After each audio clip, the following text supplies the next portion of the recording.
কখনো কোনো মানুষকে হেয় করে ডাকবেন না। এই রিকশাওয়ালা, একটা মানুষ যখন ভ্যান গাড়ি চালায় আমরা তাকে ডাকি এই ভ্যান গাড়িওয়ালা। একটা মানুষ যখন ট্রাক চালায় এই ট্রাকওয়ালা। না, পৃথিবীর কোনো মানুষ ব্যক্তিত্বহীন হয়ে জন্মায় না। প্রত্যেকের আত্মমর্যাদা আছে। সে যদি রিক্সা চালায় বুঝতে হবে হয়তো সে ছোটবেলায় বাবা হারিয়েছে, অথবা সে লেখাপড়া করার সুযোগ পায়নি, অথবা তার অ্যাবিলিটি ছিল না, অথবা তার ব্রেন অতটুকু কাজ করে নাই, সে লেখাপড়া থেকে চ্যুত হয়ে গেছে। কিন্তু সে রিক্সা শখে চালাচ্ছে না, সে পেটের দায়ে রিক্সা চালায়। ঠিক কিনা বলেন? আপনার কাছে তার ইজ্জত না থাকতে পারে, কিন্তু আল্লাহর দরবারে তার পরিচয় হলো সেও আল্লাহর বান্দা। ঠিক কিনা বলেন? আমিও যেমন আল্লাহর বান্দা, সেও আল্লাহর বান্দা। এজন্য আপনি কখনো কোনো মানুষকে হেয় করে ডাকবেন না। আমি অনেক সময় বাপ কারোর সাথে ঝগড়া লাগলে তোর বাপ তো বেটা কেলা বেয়ারি আসিল বলে কিনা, কথা বলেন না? তোর বাপ তো বেগুন ব্যাপারী ছিল, তোর বাপ তো শুটকি ব্যাপারী ছিল, এরকম বলে বলে তার বাবাকে নিয়ে ইনসাল্ট করে কথা বলি। একজন বড় ব্যক্তি হয়েছে, সম্মানিত একজন বড় জ্ঞানী মানুষ হয়েছে, একজন বড় আলেম হয়েছে, একজন রিক্সাওয়ালার ঘরে মুহাদ্দিস হতেই পারে, একজন শুটকি ব্যাপারীর ঘরে মুফাসসির হয়তো হতেই পারে। আল্লাহ কখন কাকে কি বানায়, ঠিক কিনা বলেন? কিন্তু আপনি কখনো তার অতীত, তার বাবার প্রফেশন নিয়ে, তার পারিবারিক স্ট্যাটাসকে টেনে তাকে অপমান করবেন না। কারণ কোরআন বলছে ইয়া আইয়ুহান নাসু ইন্না খালাকনাকুম মিন যাকারিন ওয়া উনসা ওয়া জাআলনাকুম শুউবান ওয়া কাবাইলা লিতাআরাফু ইন্না আকরামাকুম ইনদাল্লাহি আতকাকুম। উনি সাউন্ড চালায়, আমি বক্তা। ইনি ক্যামেরা চালায়, আপনি বক্তা। উনি লাইট লাগাইয়েছে, আপনি সভাপতি। উনি প্যান্ডেল করেছে, আপনি সেক্রেটারি। সবার ক্যাটাগরি আল্লাহর দরবারে সমান। শুধুমাত্র যার তাকওয়া বেশি, যে যত বেশি মুত্তাকি, সে তত বেশি আল্লাহর দরবারে 1 নম্বর পজিশনে। এখানে বাড়ি গাড়ি জমিদারি টাকা পয়সা দিয়ে বিবেচনা হবে না, এখানে বিবেচনা হবে আল্লাহর ভয় দিয়ে। যার ভিতরে যত বেশি আল্লাহর ভয়, সে আল্লাহর দরবারে তত বেশি সম্মানিত। একটু জোরে বলেন সুবহানাল্লাহ। মুমিনদের ভিতরে অনেক গরিব, মিসকিন, ফকির থাকতে পারে। কথা বলেন? কারণ টাকা পয়সা, ক্ষমতা এগুলো মুমিন হওয়ার আলামত নয়, এগুলো সম্পদশালী হওয়ার আলামত। এগুলো দেখে আপনি কাউকে মুমিন বলবেন না। আপনি মুমিন বলার জন্য কি কি দেখলে মুমিন বলবেন, এগুলো আল্লাহ কোরআনে জানিয়ে দিয়েছেন। একটা মানুষকে আমি কখন মুমিন মনে করব, রব্বুল আলামিন কোরআন কারীম ইরশাদ করতে লাগলেন কাদ আফলাহাল মুমিনুন। আল্লাহ তাআলা কাদ আফলাহা তাজিরুন বলেন নাই, কাদ আফলাহা তাবিবুন বলেন নাই, কাদ আফলাহাল লাইবুন। খেলোয়াড়রা সফল, ব্যবসায়ীরা সফল, ডাক্তাররা সফল, ইঞ্জিনিয়াররা সফল, পলিটিশিয়ানরা সফল, এ কথা আল্লাহ বলেন নাই। আল্লাহ বলেছেন মুমিন রাই সফল। তাহলে মুমিন কে? আল্লাযীনা হুম ফি সালাতিহিম খাশিউন। যে নামাজ পড়লে দেখবেন যেন সে মসজিদের সাথে তার যুগ যুগ ধরে গভীর সম্পর্ক। 2 রাকাত পরে যে ব্যক্তি জুমার দিন দৌড় মারে, সে আদৌ মুমিন হতে পেরেছে কিনা আমি জানি না। যে ব্যক্তি সুন্নাত না পড়ে, নফল না পড়ে, কোনো মতে ফরজ পড়ে চালিয়ে দেয়, সে আদৌ মুমিন কতটুকু আমি বলতে পারবো না।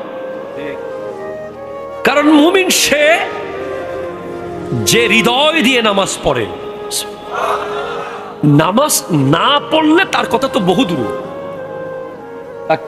তাকে নিয়ে কথা বলার মতো ভাষা আমার না, এতটুকু বলবো বেনামাজি মারা গেলে কবরস্থানের মাটি পর্যন্ত বদদোয়া করে যেন সে এই কবরে না আসে। কবরস্থানের মাটি আল্লাহর কাছে চায় এই লাশ এই কবরে না আসে, কারণ তার উপরে এমন আযাব হবে কবরের মাটি পর্যন্ত কষ্ট পাবে। এখন কথা হচ্ছে যারা নামাজ পড়ে তাদেরকে নিয়ে, যারা নামাজ পড়ে তাদেরকে নিয়ে কথা হচ্ছে, না পড়ে যারা তারা এখন এই কথার বাইরে। যারা পড়ে তাদের ভিতরে অনেক মানুষ আছে, দেখবেন আপনি জুমার দিন, আপনি দেখবেন জুমার দিন কিছু মানুষকে দেখবেন এলাকার খুব গণ্যমান্য ব্যক্তি এমনি ফুটবল খেলা 90 মিনিট দেখতে পারে, এরপর যদি গোল না হয় আবার আধা ঘন্টা এক্সট্রা টাইম, এরপরও যদি না হয় আবার 15 মিনিট ট্রাইব্রেকার। ওনার টাইম নষ্ট হয় না, বিয়ে বাড়িতে ওনার অসুবিধা হয় না, কথা বলে না ঠিক কিনা? খেলার মাঠে ওনার প্রবলেম হয় না। কিন্তু জুমার দিন খতিব সাহেব যদি 10 মিনিট বেশি ওয়াজ করে, ওনার চোখ গড়ির দিকে এমন ভাবে যায় মনে হয় গড়িটাকে খাই ফেলাইবে।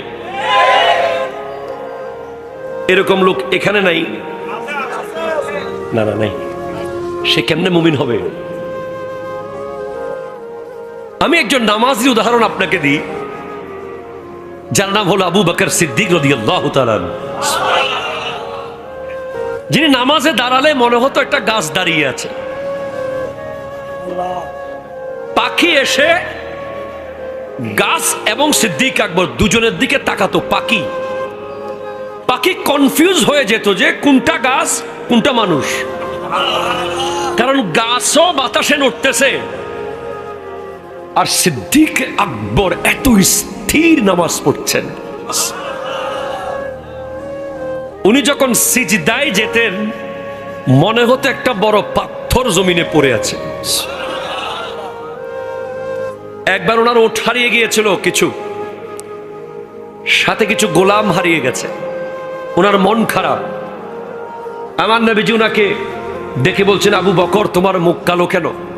মনে হচ্ছে তোমার তাকবীরে উলা ছুটে গেছে, মানে ইমামের পিছে প্রথম তাকবীর ছুটে গেছে মনে হয়। বলে ইয়া রাসূলুল্লাহ, ছুটে নাই। তো মন খারাপ বলছে, আমার কিছু ওঠ আর কিছু গোলাম হারিয়েছে। বলে ইয়া রাসূলুল্লাহ, আমার কাছে ইমামের পিছে প্রথম তাকবীরের মূল্য হলো যদি আমার কাছে দুনিয়া পরিমাণ ওঠ থাকে, আমি নামাজে রুকুতে গিয়ে ইমামের পিছে দাঁড়াইলে ওঠগুলো আমার থাকবে, আর আমি যদি জাস্ট টাইম নামাজে যাই ওঠগুলো সব হারিয়ে ফেলবো। আমি দুনিয়া পরিমাণ ওঠ হারাতে রাজি, ইমামের পিছে প্রথম তাকবীর আমি ছাড়তে রাজি না। কোনদিন নামাজকে একটু পরে পড়বো বলে রেখে দেবেন না। কেন? ধরেন নামাজের টাইমও আছে, সুযোগও থাকবে, ধরেন 10 মিনিট পরে আপনি পড়বেন আর কি, 9 মিনিটের মাথায় যদি আপনার জানটা কবজ হয়ে যায়, আল্লাহু আকবার। হতে পারে কি পারে না? যেটা বলেন না, পারে কি পারে না? 9 মিনিটের মাথায় যদি আপনার রূহ কবজ হয়ে যায়, তাহলে কবরে যাওয়ার সময় আপনি আরো একটা ওয়াক্ত নামাজ নিতে পারেন নাই। আপনি 10 মিনিট পরে বাজার করেন, 10 মিনিট পরে বিয়ে বাড়িতে যান, 10 মিনিট পরে মিটিং করেন, 10 মিনিট পরে চেক নিয়ে ব্যাংকে যান, 10 মিনিট পরে লবণের মাঠে যান, 10 মিনিট পর জাহাজে উঠেন, মিস হয়ে গেল কিচ্ছু আসে যায় না। কিন্তু নামাজটা যদি আপনার মিস হয়ে আপনি কবরে চলে যান, আপনার লাশ পড়ে থাকবে, মানুষের কাজ বন্ধ হবে না। কথা জোরে বলে না ঠিক কিনা? দুনিয়া এত নিষ্ঠুর হয়ে যাচ্ছে প্রতিনিয়ত। এদিকে আপনার লাশ পড়া থাকবে, ওইদিকে দুনিয়া তার আপন কাজ করতে থাকবে। কেউ আপনার লাশের অপেক্ষায় তার কাজ ছেড়ে দেবে না, যদি দেয় সেটা স্পেশাল ব্যাপার, ওটার আশা করিয়েন, ওটা পাইলে আলহামদুলিল্লাহ, কিন্তু নিজেরটা নিজে করে যান। তাহলে মুমিন হলো সে যে অবশ্যই নামাজ পড়ে এবং নামাজের ভিতরে তার পরিপূর্ণ অন্তর থাকে, সে হলো মুমিন। মুমিন হলো সে যে এক লাইন অযথা কথা বলে না। এক লাইন গালি তো দূরের কথা, খেলার কথা, মেলার কথা, বাড়ির কথা, ঘরের কথা, অমুকের কথা, সমুকের কথা, এগুলো বলা মুমিনের আলামত নয়।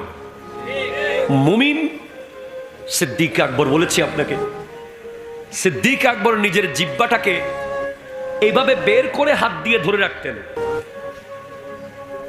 অনেক সময় মনে হতো এখন জিহ্বা ছিঁড়ে ফেলবেন উনি টেনে। একবার ওমর ফারুক আজম রাদিয়াল্লাহু তাআলা বলেন, আপনি কি জিহ্বা টেনে ছিঁড়ে ফেলবেন নাকি? বলে, আমার ভয় হয় আমার মুখ দিয়ে কোনো কোরআন সুন্নাহর বাইরে একটা শব্দ বের হয়ে যাচ্ছে কিনা। যিনি দুনিয়াতে দাঁড়িয়ে জান্নাতের সার্টিফিকেট বারবার পেয়েছেন, যার বাল্যকাল থেকে গোটা জিন্দেগি, এমনকি রওজার ভিতরেও যিনি নবীর পাশে আসে, উনি যদি এক লাইন অযথা কথা না বলার চেষ্টায়, এক লাইন কোরআন সুন্নাহ বিরোধী কথা না বলার চেষ্টায় জিহ্বা টেনে ধরে রাখতে পারে হাত দিয়ে, আমাদের অবস্থান কোথায়? আমাদের এক একজনকে যদি এখন কোন স্পেশাল পাওয়ার দিয়ে আমাদের মুখের মধ্যে ঢুকিয়ে দেওয়া হয়, আমাদেরকে যদি বমি করানো হয়, আমাদের মুখ থেকে কোটি কোটি লক্ষ লক্ষ টন মরা ভাইয়ের গোশত বের হবে। কথা কয় না? আমরা এত গীবত করি। আমাদের সকাল শুরু হয় গীবত দিয়ে, সন্ধ্যা শেষ হয় গীবত দিয়ে। আমাদের দুপুরের লাঞ্চে একটা আইটেম থাকে গীবত, রাতের ডিনারে একটা আইটেম থাকে গীবত। ভাতের লোকমা দিতে দিতে আমরা গীবত করতে থাকি। ওই তরফ ওয়াকিজি, ওই তরফ মাইফা ক্যাঙ্গুজি, ওই তরফ কি করে ফেলি, ওদের কি হয়ে গেছে, ওরা কি করে ফেলেছে। এজন্য আপনাকে মনে রাখতে হবে, ওই যে ডাক আল্লাহ দিছে, ইয়া আইয়ুহাল্লাযিনা আমানু, জোরে বলেন সুবহানাল্লাহ। একজন বীর পুরুষ পৃথিবীতে, যার নাম ইমামে হাসান রাদিয়াল্লাহু তাআলা, যখন ইয়া আইয়ুহাল্লাযিনা আমানু এই লাইনটা কোরআন শরীফে আসতো, উনি হাত তুলে আসমানের দিকে বলতেন, লাব্বাইক আল্লাহ। মানে ওনার ভিতরে এত কনফিডেন্স ছিল যে ইমাম হাসান পাকের কাছে, যে আমি ইমানদার। আমরা পারবো না? আমরা মুখে বলতেছি আর কি। বলেন কয়জন মানুষ আছে আমরা অযথা কথা বলি না? ওয়াল্লাযীনা হুম লিযাকাতি ফাইলুন, যারা যাকাতের হিসাব রাখে তারাই মুমিন। এখন তো যাকাতের হিসাব রাখা দূরের কথা, কেমনে যাকাত না দিয়ে বাঁচবো, ঠিক কিনা বলেন না? যাকাত দেওয়ার টাইম আসলে হুজুরকে ফোন দেই, হুজুর এদিকে কর্জ আছে, ওদিকে ঋণ আছে, এদিকে লোন নিছি, এদিকে এই করছি সেই করছি, হুজুর কথা কোনটা ঠিক কিনা বলেন না? যারা যাকাত দেবে না তাদের টাকাগুলো সাপ হয়ে যাবে কিয়ামতের মাঠে, এবং দুই দিক থেকে এইভাবে কামড়াবে মুখে, বলবে আনা কানজুকা আনা মালুকা, আমি তোমার সম্পদ, আমি তোমার মাল। ওয়াল্লাযীনা হুম লিফুরুজিহিম হাফিজুন, মুমিন তারা যারা নিজের লজ্জাস্থানকে হেফাজত করে। আপনি নিজের অন্তরে লালসা মেটানোর জন্য যখন মোবাইলে সিনেমা দেখেন, অশ্লীল ভিডিও দেখেন, আপনি যখন বেগানার ছবি দেখেন, আপনি যখন নাটক হলিউড আর বলিউডের সেই ভিডিওগুলো দেখেন, তখন আপনার নাম মুমিনের লিস্ট থেকে কেটে যায়। আপনি স্ক্রিনে, সামান্য একটা ছোট্ট মোবাইল ফোনের স্ক্রিনে আপনি ছোট্ট একটা 3 মিনিটের ভিডিও দেখেছেন, এই 3 মিনিটের ভিডিও আপনাকে 300 কোটি মানুষের পিছে নিয়ে আসছে আপনার সিরিয়াল।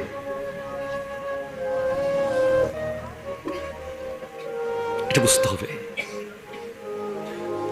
আপনি 1 মিনিটের একটা ভিডিও দেখেছেন, 1 মিনিট শুধু ইচ্ছে করে মোবাইলে, বেগানা নারীর বেহায়াপনা, ওটা আপনাকে 300 কোটি মুসলমানের, শুধু না পৃথিবীতে যত মুসলমান এসেছিল, কবরে চলে গেছে, আসবে, হয়তো আপনি তাদের সবার পেছনে চলে গেছেন সিরিয়ালে। এটা ছোট্ট ভিডিও আপনার সিরিয়ালকে কোটি কোটি মুমিনের পিছে নিয়ে গেছে।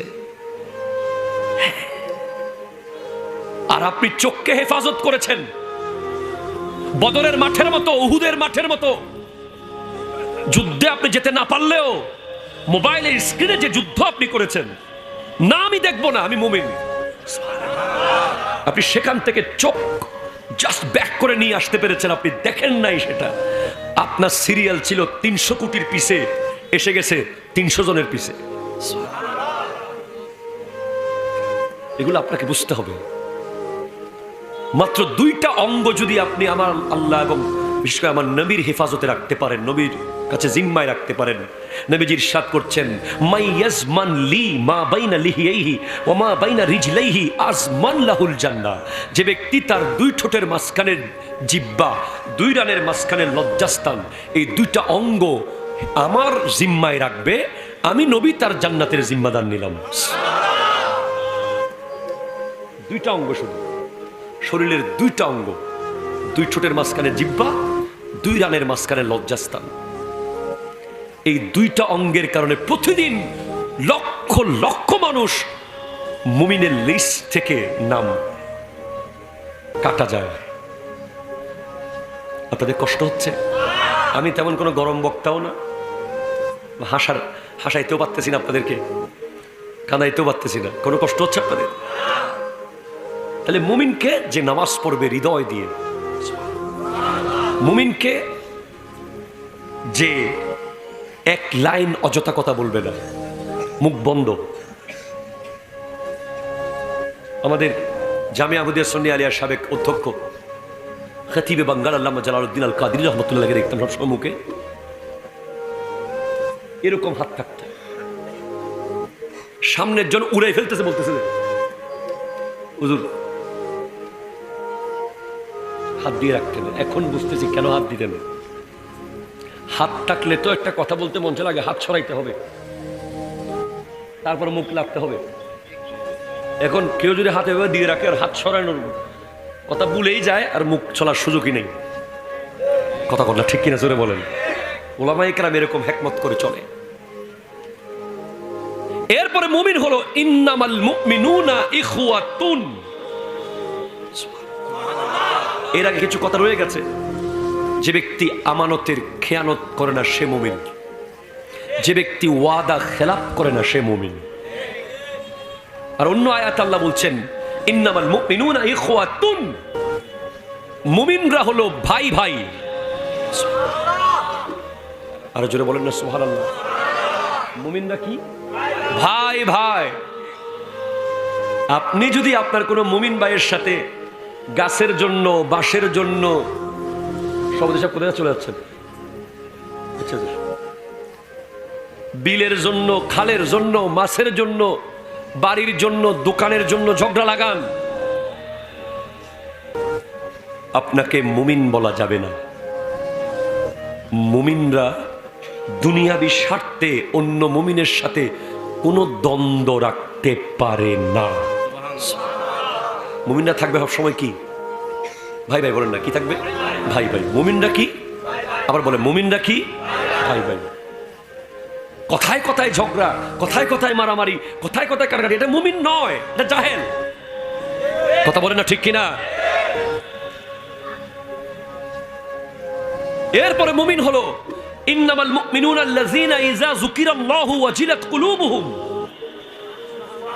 মুমিন সে যার সামনে আল্লাহর জিকির হলে তার হৃদয় আল্লাহর ভয়ে থরথর করে কাঁপে।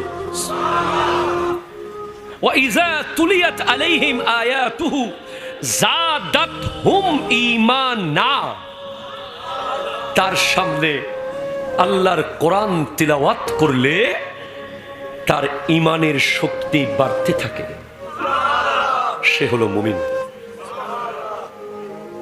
মনে থাকবে? আর এগুলো সব থাকার পরেও যদি আপনার অন্তরে নবীজির ব্যাপারে বিন্দু পরিমাণ বেয়াদবি থাকে, মুমিন তো দূরের কথা, আপনি কাফের। ঠিক কিনা কথা বলেন না? আপনি নামাজ পড়েন একেবারে হৃদয় দিয়ে, মাশাআল্লাহ। আপনি এক লাইন অযথা কথা বলেন না, মাশাআল্লাহ। আপনি যাকাত ঠিকভাবে দেন, মাশাআল্লাহ। আপনি লজ্জাস্থানকে হেফাজত করেন, আল্লাহু আকবার। আপনি আমানতের খেয়ানত করেন না, মাশাআল্লাহ। আপনি ওয়াদা খেলাপ করেন না, মাশাআল্লাহ। আপনি কোনো মুমিনের সাথে ঝগড়া করেন না, মাশাআল্লাহ। আপনি আপনার সামনে আল্লাহ জিকির করলে আপনার দিল থরথর করে আল্লাহর ভয়ে কাঁপে, মারহাবা। আপনার সামনে কোরআন তিলাওয়াত হলে আপনার ইমানি শক্তি বাড়তে থাকে, মারহাবা। কিন্তু আপনি নবীকে মাটি বলেন।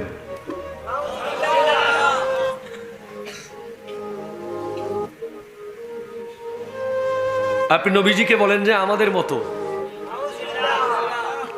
আপনি নবীজির শানের শব্দ ব্যবহার করার সময় সতর্ক থাকেন না। দুনিয়ার মানুষকে যা বলেন নবীজির ব্যাপারে তা বলেন, তখন আপনাকে মুমিন বলা কঠিন। ঠিক এরা জোরে বলেন না। কারণ মগজে কুরআন, রূহে ঈমান, জান ও দ্বীন, হাসতে হুব্বে রাহমাতাল লিল আলামিন। কতটুকু ভালো নবীজিকে বাসতে হবে এটা আমি কেন বলবো, কোরআন বলেছে। রব্বুল আলামিন সূরা তাওবার 24 নম্বর আয়াতে ইরশাদ করতে লাগলেন, কুল ইন কানা আবাউকুম, হাবিব আপনি বলুন তোমাদের বাবা মা, ওয়া আবনাউকুম তোমাদের ভাই বোন, ওয়া ইখওয়ানুকুম তোমাদের, ওয়া আবনাউকুম তোমাদের সন্তান সন্ততি, ওয়া ইখওয়ানুকুম তোমাদের ভাই বোন, ওয়া আজওয়াজুকুম তোমাদের স্ত্রী, ওয়া আশীরাতুকুম তোমাদের সমাজ, ওয়া আমওয়ালুন ইকতারাফতুমুহা তোমাদের ব্যাংকের জমানো টাকা, ওয়া তিজারাতুন তাখশাউনা কাসাদাহা তোমাদের ব্যবসা, ওয়া মাসাকিনু তারদাউনাহা তোমাদের সুন্দর বাড়ি। এই 8টা জিনিসের চেয়ে আল্লাহ এবং তার রাসূলকে যদি বেশি মোহাব্বত না করো, তুমি আযাবের জন্য প্রস্তুত থাকো। আল্লাহু আকবার, জোরে বলেন না। কে জন্য প্রস্তুত থাকো? তুমি আযাবের জন্য প্রস্তুত থাকো। তুমি সাইক্লোনের জন্য প্রস্তুত থাকো। আপনি সূরা তাওবার 24 নম্বর আয়াত পড়েন। আমরা অনেক সময় সামাজিক রাজি খুশি করতে গিয়ে নবীজির মিলাদ করতে দ্বিধাবোধ করি, ঠিক কিনা বলেন না? সমাজের মানুষের আমানত দেজুর কিতাব আজানের আগে সালাতুস সালাম সমাজের সবাই মানতেছে না। একটু লম্বা করে মিলাদ কিয়াম করেন না, আচ্ছা সবাই মানতেছে না। সমাজ আগে না নবী আগে? শুধু সমাজ না, আল্লাহর কোরআন বলছে বাবা মা, সন্তান সন্ততি, ভাই স্ত্রী, ব্যাংকের টাকা, ব্যবসায়িক পণ্য, সুন্দর বাড়ি। পৃথিবীতে অনেক মানুষ নামাজ তরক করে শুধু বাড়িতে রং করতে করতে। কথা হন না? মুসলিম ন যায় কিনলে কি ওয়ান মুসলিম নোয়াইদে সাত ফিরে দেয়া জিয়ে কিরে ওয়াজে নামাজ পড়তে নোয়াইদে কথা যে ঘরে রং লাগাই দে মিস্ত্রি এসেছিল দে। আপনি খবর নেন, আমার আল্লাহ এমন এমন শব্দ সিলেক্ট করলেন জায়গা বরাবর সবগুলো, একটা বেশ কম নাই, 8টা জিনিস আল্লাহ সিলেক্ট করেছেন। এই 8টার কারণেই আমরা নামাজ ছাড়ি অথবা নবীকে ছাড়ি।